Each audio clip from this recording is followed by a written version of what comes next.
हुई हो गई थी मेरी लड़ाई क्योंकि ये दे रहा था मुझे गाली, मैंने मार दी इसके लात, फिर ये रोने लगा। हेलो गाइस, आप सब लोग कैसे हैं? ठीक ही होंगे। तो मैं आ रहा था अभी अपनी दुकान पर, थोड़ी चलने के बाद फाइनली मैं अपनी दुकान पर पहुंच गया। उसके बाद मुझे दिखा एक काजू का डिब्बा।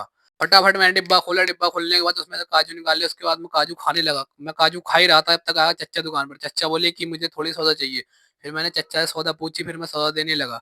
सौदा देने के बाद फटाफट मैंने उनसे पैसे लिए। फिर मैं चल दिया पैसे लेने के लिए उधार के। फिर मैंने जल्दी जल्दी टुक टुक पकड़ा। टुक टुक पकड़ने के बाद मैं उसमें बैठ गया। बैठने के बाद थोड़ी देर चलने के बाद फाइनली मैं उनकी दुकान पर पहुंच गया। जल्दी से जाके मैंने उनसे पैसे लिए। पैसे लेने के बाद ये है उनकी दुकान। उनकी दुकान से बाहर आ गया। बाहर आने के बाद मैंने टुक टुक का इंतजार करा। टुक टुक में बैठ के मैं आ गया अमान के घर पर। अमान के घर पर आकर अमान से थोड़ी बातचीत करी। फिर उसके बाद हम चल दिए पार्क में घूमने के लिए। और सामने दिख गया ये मेला। मुझे मेला दे रहा था मुझे गाली, और मुझे आई गुस्सा। मैंने मार दी मेले की लात।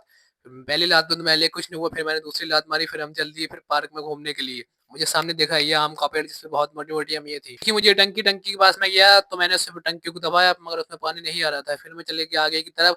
आगे देखा मुझे गुलाब का फूल। मैंने गुलाब का फूल तोड़ा तो पीछे चौकीदार ने देख लिया तो हमारे पीछे पड़ गया। फिर हम भागने लगे। भागने के बाद फाइनली चौकीदार ने हमारे पीछे छोड़ दिया। अब मिलते हैं अगली वीडियो में, जब तक के लिए